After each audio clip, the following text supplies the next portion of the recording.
Partir, voyager, découvrir, tout ça sont des choses que j'ai toujours eu envie de faire. Et pour y remédier, facile. J'ai pris ma 206 pour la transformer en cabane sur roue pour pouvoir partir à la découverte de l'Europe et de ce qu'elle cache. Et étant donné que je kiffe la vidéo, je ne pouvais pas m'empêcher de partager cette aventure. Alors mets-toi bien parce qu'on part faire un petit bout de route ensemble.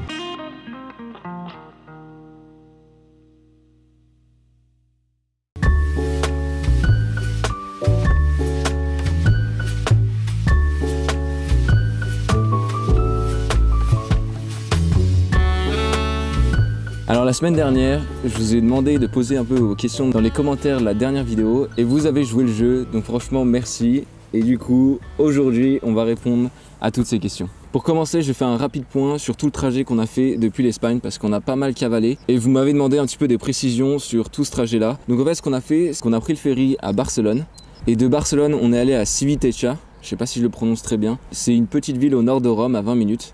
Donc on est arrivé là-bas. Ensuite, après, on a traversé toute l'Italie pour aller jusqu'à Bari, et de Bari on a pris un autre ferry pour aller jusqu'à Durrës en Albanie. Et pour rentrer en Italie, il fallait qu'on fasse un test PCR. Qui nous ont pas demandé. Mais bon, on était obligé de le faire, il fallait qu'on le donne à la compagnie, qu'il le donnait à l'équipage, et l'équipage le donnait à la police à l'arrivée. En plus de ça, tu avais un papier en guise de déclaration sur l'honneur pour dire que tu n'avais pas de symptômes et tu n'avais pas le coronavirus. Donc voilà, ça faisait pas mal de paperasse pour aller en Italie, et ensuite pour l'Albanie, c'était beaucoup plus simple. On avait juste besoin d'un passeport, carte d'identité. Notre bite et notre couteau.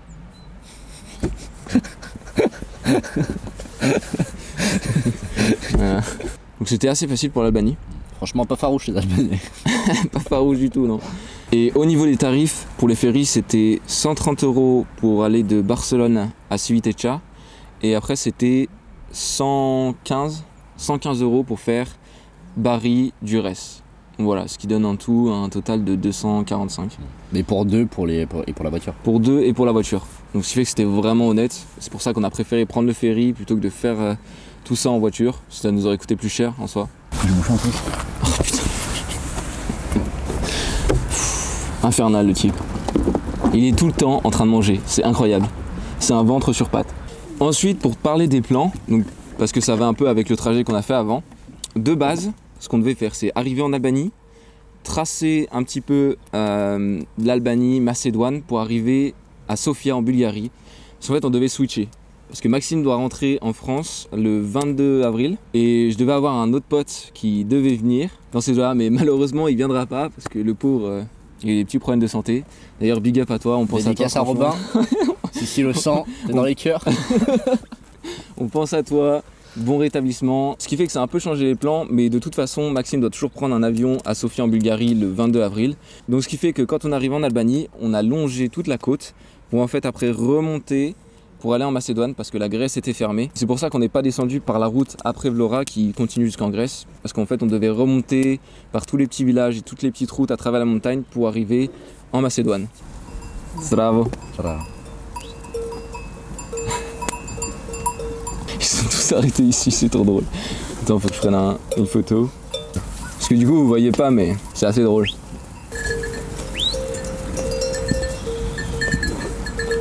Donc voilà, pour en revenir à nos moutons. Yes. J'étais obligé là. Et du coup, j'en ai profité pour tourner quelques vidéos avant de repartir en France. Parce que le retour se fait bientôt. Et donc, on est allé visiter quelques domaines en Macédoine qui étaient d'ailleurs bien sympas. Et donc j'en ai profité pour tourner quelques vidéos qui sortiront très bientôt sur la chaîne. Donc l'Alambicurieux, c'est noté juste là. Il fait ça pour moi encore. C'est pour ça que tu verras un petit peu moins d'aventures. C'est pour ça que je faisais une FAQ. Et après la prochaine vidéo, ça sera pas trop découverte non plus. C'est pour lui laisser un peu le temps de faire tout ça avant qu'il reparte en France. Donc voilà ce qui est du programme jusqu'au 22 avril. Donc jusqu'au 22 avril, on est toujours deux. Et ensuite, après le 22 avril, je vais retourner en solo. Et les projets, je sais pas trop en vrai. J'aurais bien poussé bien loin, tu vois, genre bien loin, genre les pays en stand, ça me botterait fort. Mais le problème c'est que financièrement parlant ça va être compliqué, parce qu'il n'y a pas à dire en vrai, même si le voyage ne coûte pas tant cher que ça avec la voiture, les économies elles descendent quand même. Puis ça fait un an qu'il est parti. Non, ça fait pas un an, mais ça fait quand même ouais, ça fait presque 8 mois que je suis parti. Donc au bout de 8 mois, effectivement, les économies, ça me nuise. Mais en soi, ça m'aurait bien plu d'aller dans les pays en stand, Russie, tout ça. parce que je suis sûr que la 206 mobile, elle est capable de faire ça. Genre elle est vraiment capable de faire ça, même si elle est assez basse, parce que j'ai eu la question aussi, est-ce que c'est assez compliqué de passer dans les chemins en off-road, tout ça avec la 206? Alors ce qu'il faut savoir, c'est que la 206, elle est vraiment pas haute. Elle fait, c'est un iPhone 8 et le haut, il arrive ici. Donc c'est moins haut qu'un iPhone 8. Donc autant dire que dans les chemins, c'est assez compliqué.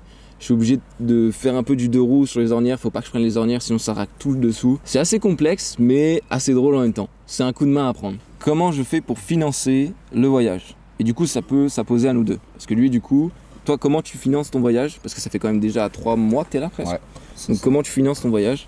Bah c'est assez simple, chômage partiel. J'ai perdu mon job, mais j'ai eu la chance de garder mon salaire en partie et suffisamment pour pouvoir financer ce voyage.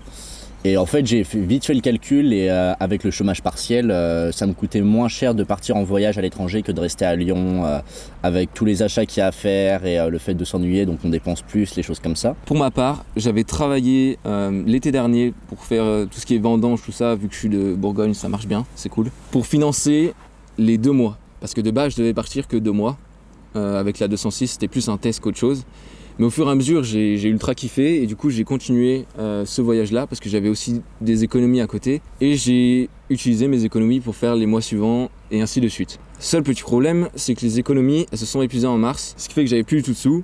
Et pour être honnête en fait avec toi, parce que ça sert à rien de te mentir, j'ai vendu mon cul. Non, j'ai demandé à mes parents si c'était possible pour eux de me prêter de l'argent pour continuer ce petit voyage que je vais leur rembourser quand je commencerai à travailler tout ça en France, que je me voyais vraiment pas rentrer en France et je voulais pousser ce truc là parce que c'était vraiment un kiff et heureusement ils ont accepté, donc sans eux t'aurais pas toutes ces prochaines vidéos.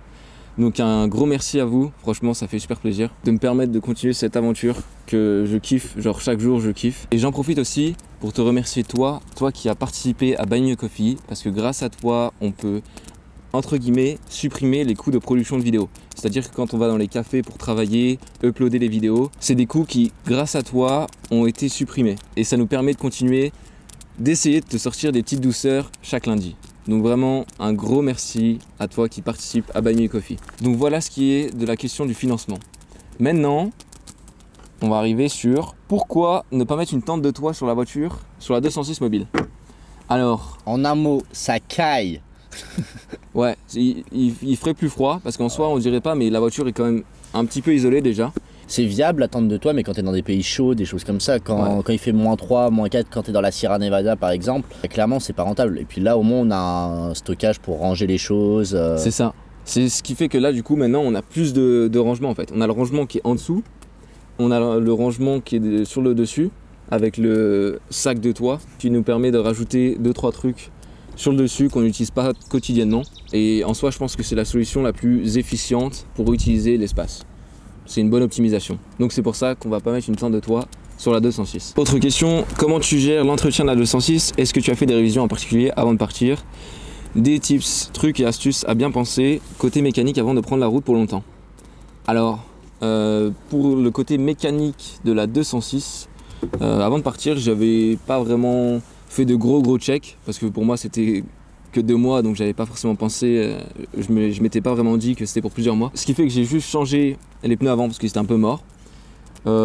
Checker les fluides. En fait, ce que je fais le plus souvent, c'est checker les fluides, voir si c'est à niveau, le liquide de refroidissement, l'huile, parce que c'est là où tu auras les plus gros problèmes. Donc ça, c'est super important de le checker. Je le check au moins 1 fois par semaine. Et surtout quand on fait de la route, là je le check limite tous les jours. Et puis en soi, je touche du bois, on n'a pas eu trop de problèmes depuis le début. On a juste eu un embrayage qui a pété, enfin un câble d'embrayage. Et en soi, c'était pas grand chose. Prends peut-être une roue de secours, un petit conseil comme ça. Ça peut toujours être utile. Ouais, non, super important, c'est mieux de prendre une roue de secours. Moi j'en ai pas, mais c'est beaucoup mieux d'en avoir une. Donc vraiment roue de secours ou galette. Et après sinon, tu fais un petit check chez ton garagiste préféré. Et normalement, t'es bon pour partir. Tu peux aussi te dire que tu changeras dans les pays où c'est moins cher. Par exemple, en Macédoine, c'était vraiment pas cher pour changer le câble de frein. Ça nous a coûté 30 €. tout compris. Je peux te dire ça aussi, que tu le feras sur la route. En vrai, les gens sont tout aussi sympas, il n'y a pas forcément plus de problèmes qu'en France. Enfin, t'as pas de raison de plus te faire arnaquer dans d'autres pays qu'en France. Donc, et en plus de ça, ça va te coûter moins cher. De toute façon, même si t'arnaques en Macédoine, ça sera toujours moins cher qu'en France. Ouais, c'est ça. Question sur les assurances. Les assurances, qu'est-ce qu'on a? Donc le truc qui est important, c'est l'assurance pour la voiture, mais ça dans tous les cas tu es obligé de l'avoir, et c'est la carte verte entre guillemets que tu dois présenter dans certains pays, notamment la Macédoine. On a eu des problèmes, j'ai donné la mauvaise carte verte, alors ils étaient pas bien les gars, c'est là en mode qu'est-ce que vous faites, vous n'avez pas d'assurance. Donc voilà, c'est bien checké si tu as la carte verte, mais normalement tu devrais l'avoir sinon t'es pas autorisé de rouler en France avec ton véhicule. Et moi j'ai une assurance voyage avec ma banque directement. Ouais, avec la carte, la banque, la carte de crédit. Je sais que t'as certaines banques qui proposent ça. C'est toujours bien parce que si t'arrives des pépins, des choses comme ça, c'est pour un rapatriement. Exemple, hein, t'es en balade et tout, tu te pètes quelque chose, bah t'es rapatrié gratuitement en France, ou à moindre coût du moins. Le mieux c'est de prendre une assurance qui va couvrir ton rapatriement, tout ça, et d'avoir ta carte européenne d'assurance maladie pour couvrir les frais de santé, ça c'est super important. Mais ça marche qu'en Europe. Mais ça marche qu'en Europe. Mais c'est quand même bien de l'avoir, ça coûte rien en plus, tu l'as fait et tu l'as dans ton portefeuille. Après on n'a pas d'autre assurance, enfin on a l'essentiel quoi, on a les fondamentaux et après c'est parti, ça roule. Ah oui, je vais revenir sur la coupe parce que je vois que ça a jasé dans les commentaires. Alors la coupe, celle-là la coupe, tu vois ça repousse un petit peu encore en ce moment. Mais en fait la coupe c'est parce que il faisait super chaud quand on arrivait en Albanie et j'avais déjà commencé à me faire une petite coupe dans le ferry et elle était vraiment pas super. Donc j'ai préféré tout raser vu qu'il faisait chaud et niveau hygiène c'est beaucoup plus simple pour se laver les cheveux. Donc voilà, c'est pour ça que je m'étais rasé les cheveux. Mais t'inquiète pas, ça va repousser. Est-ce que les sites où tu dors, te poses, accueillent aussi des backpackers ou c'est juste pour les voyageurs en van ou en voiture ou en camping-car? Alors pour les spots où on se pose, je pense que tu peux y aller avec ta tente en fait, du moment que c'est possible de dormir dessus. Si tu as de l'herbe, ce sera toujours plus confort parce qu'il y en a c'est plus du gravier ou des trucs du genre. Mais en soi, il n'y a pas de problème. On n'a jamais eu de problème d'insécurité ou quoi que ce soit, donc je pense qu'avec ta tente c'est tranquille. Non. Donc je pense que ça peut être une bonne idée d'utiliser l'app Park4Night pour tout ça. Parce qu'en soi c'est les mêmes spots et tu peux y aller avec ta tente. Ouais. Donc en soi ça peut être une bonne idée d'utiliser ça aussi en tant que backpacker. Après il y a certains lieux qui sont assez reculés quand même, donc galère. Enfin, si t'es backpacker, soit faut aimer vraiment marcher, soit tu trouves des gens qui te prennent en stop. Comment faites-vous pour éluder le confinement? Alors ce qu'il faut savoir avec le confinement, c'est que c'est principalement en France. T'as d'autres pays où il y a du confinement aussi, mais c'est principalement en France. Dans les autres pays, c'est quand même beaucoup plus chill, entre guillemets. Donc ce qui fait qu'on est assez tranquille. Après, on respecte les restrictions, donc ce qui est le port du masque, les trucs du genre. Et vu qu'on est souvent dans les endroits en pleine nature ou assez reculés, on n'est pas forcément embêté par ça. Et à partir de 20h, parce que souvent t'as des couvre-feux dans la plupart des pays, et à partir de 20h en général, on se pose à un endroit et on bouge plus. C'est pas si compliqué que ça, faut juste checker les restrictions. Allez sur diplomatie.gouv, pour chaque pays, il y a une mine d'informations incroyable. Et comme ça, vous pouvez tâter un peu le terrain sur chaque pays pour voir si c'est possible ou pas. Quel est votre ressenti par cette aventure remplie de découvertes et d'imprévus? Quel est le ressenti? Ouais. C'est dur, c'est comme question. C'est dur, mais en soi, il n'y a pas de mauvaise réponse, je pense. Non, bah. C'est plus genre ce qui te passe par la tête. Tu veux que je passe en premier? Vas-y. Vas-y. Bah, du coup, moi, de mon point de vue personnel, le ressenti, c'est que c'est super kiffant. Enfin, on est quand même dans une période assez compliquée. Désolé de rabâcher ça, mais voilà, on est dans une période assez compliquée. Et le fait d'être à l'étranger, dans des pays où il y a un peu moins de restrictions, c'est cool. Et d'autant plus, tout le monde n'a pas la chance de faire ça, mais pour ceux qui auraient la chance de faire ça, vraiment une manière de valoriser son temps. C'est quelque chose, moi, personnellement, j'aurais pas eu forcément le temps de le faire dans une vie normale, entre guillemets, parce qu'avec le boulot, les choses comme ça, enfin, peut-être des études, des choses comme ça, c'est compliqué à mettre en place. Mais là, il se trouve que tout se calibre bien et du coup ça permet vraiment de découvrir des choses incroyables. Et puis le ressenti c'est quand même assez kiffant quoi. Tous les jours on s'en rend compte hein. On voit des spots extraordinaires, on rencontre des gens extraordinaires aussi, et même pendant cette période vachement dure où tout le monde pourrait sombrer un peu dans la peur, les choses comme ça, et là en fait non, au contraire, les gens sont vraiment en demande de rencontrer du monde, sont en demande de parler, en fait juste de sociabiliser. C'est vrai que ça leur manque énormément en fait. Ouais. On a croisé pas mal de personnes qui nous disent que ça leur manquait énormément d'avoir une vie sociale entre guillemets. Et ça se comprend totalement. Après pour ma part, le ressenti sur cette aventure, c'est apprendre à vivre à deux dans une voiture, Genre déjà ça c'est quelque chose. À se débrouiller, à communiquer, savoir demander les choses. Parce que y a pas à dire, c'est quand même bien de savoir demander les choses aux bonnes personnes. Et voilà, c'est vraiment genre, on apprend plus que l'on le croit. C'est pas forcément que de l'amusement, il y a aussi pas mal de travail sur soi-même, sur comment on voit les choses, et tout ça, ça change un petit peu ta vision. Le fait de voyager comme ça change un petit peu ta vision. Et franchement, c'est un pur kiff. Pour conclure, je regrette vraiment pas d'être parti avec cette petite 206 à travers l'Europe. Moi, je regrette clairement pas de t'avoir rejoint pour vivre dans ce très joli pot de yaourt. Très joli pot de yaourt. Et surtout, ce qu'il faut se dire, c'est que de base, il venait genre pour un mois, voilà, ouais, un truc comme ça. Et finalement, ça fait 3 mois que t'es là. On pourrait croire que c'est dur de vivre dans une voiture, mais on s'adapte et excessivement vite. Enfin, genre, on s'y fait réellement. En fait, c'est même pas qu'on s'y fait, c'est que par la force des choses, t'es obligé de faire que les choses se passent bien. Et de toute façon, t'es dans une voiture, c'est un peu comme si tu te dis, t'es chez toi. Enfin, t'as ta maison qui se déplace et en fait, tu dois faire avec les problématiques au jour le jour. Et faut juste réussir à mettre un peu son côté solitaire de côté parce que bon, là, t'es à deux.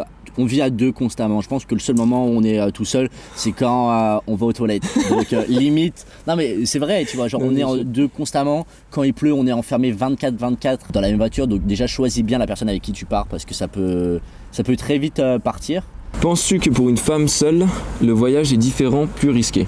Alors ça, c'est une question assez intéressante, mais assez dur d'y répondre. Mais en tout cas, ce que je peux te dire pour si tu es une fille et que tu aimerais voyager comme ça, je pense pas que ça soit plus risqué en soi. C'est juste que, comme le disait Louise dans l'interview, c'est que tu auras pas mal de forceurs, entre guillemets. Tu auras ce problème en plus avec toi dans le voyage, ce qui est fortement dommage, de devoir subir les pulsions d'hommes. Mais je pense pas qu'en soi, ça soit beaucoup plus risqué. Et si j'ai un conseil à te donner, c'est que commence près de chez toi. Comme ça, au moins, tu auras ton téléphone, tu auras de la famille à côté si jamais il t'arrive un problème. Tu commences près de chez toi, tu te fais la main un peu à côté de chez toi, tu vois comment ça se passe et tu verras qu'au fil du temps, il n'y a pas forcément tant de problèmes que ça, même si tu es une fille. Mais c'est pas forcément parce que tu es une femme. En fait, le voyage, ça peut être dangereux pour tout le monde parce qu'on n'est jamais à l'abri de tomber sur un connard. Enfin, il n'y a jamais de risque zéro. Mais je pense que même quand tu es à l'étranger, moi, je me sens plus en sécurité maintenant à l'étranger que dans les pays en France. Donc, c'est sûr. Après, faut prendre en compte tout ce que tes proches vont te dire parce que tes proches, ils vont être là en mode c'est dangereux, fais attention, surtout si t'es une fille parce qu'ils vont avoir peur pour toi, c'est normal, c'est qu'ils tiennent à toi, tu vois. Mais ça, faut que tu arrives à le mettre de côté et te dire que c'est très minime. Et aussi un autre truc que souvent les personnes te disent, c'est ne va pas dans les endroits où c'est reculé, où t'es tout seul. Wow. Alors ça, c'est totalement l'inverse. C'est là où tu seras le plus safe possible. C'est les endroits reculés où tu croiseras personne. Là, tu seras vraiment tranquille. Tu n'auras vraiment pas de problème. J'ai jamais eu de problème en 7 mois de voyage en étant dans un endroit reculé en pleine nature. Après, on n'est pas des femmes. Hein. Après, on n'est pas des femmes. C'est ça. Chacun a son expérience de... Donc c'est ça aussi. C'est un peu dur pour nous de répondre à ça parce qu'en soi, on n'est pas vraiment dans la peau des femmes.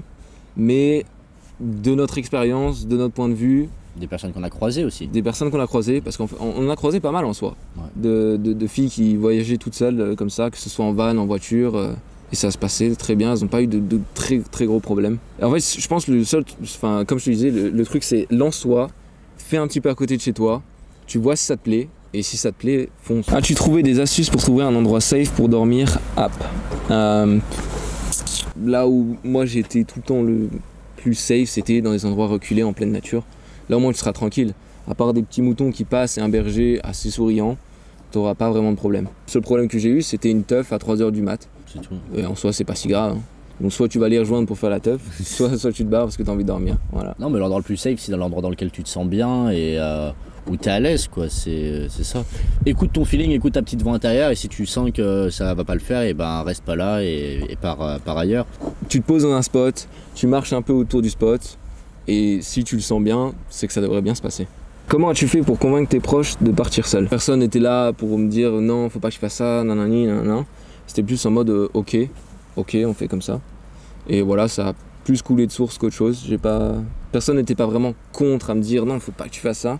Est-ce que vous arrivez à draguer à deux collés dans un coffre de voiture H24? Je pense que la réponse est vite répondue. Hein. Bon, et avant de se quitter, je veux te remercier toi qui like, partage et commente les vidéos. Parce que grâce à toi, maintenant on est plus de 2000 sur la chaîne et ça fait juste super chaud au cœur. Et j'en profite aussi pour dire 1000 merci à toi qui m'offre des cafés. Ça permet de continuer cette aventure et de te la partager sur YouTube. Donc voilà, merci énormément du fond du cœur. Et sur ce, on se retrouve pour un nouvel épisode la semaine prochaine. La bise. Oh là là. C'est moi le cuistot. Voilà, ouais, c'est moi le cuistot. Faut se dire que le gars, il allait commenter partout pour dire c'est qui le cuistot. Hein? Voilà, c'est qui le cuistot. Je voulais le notifier. Non, c'est vrai qu'il fait souvent la cuisine. Bon, après, c'est des pâtes, hein, on va pas trop lui en demander non plus. Ce bâtard. Mais... Avec lui, on mangerait que des pâtes à l'huile si j'étais pas là. Si j'étais pas là, le mec, c'est pâtes à l'huile avec du sel. Et que tu n'avais pas le connard. Le connard viré.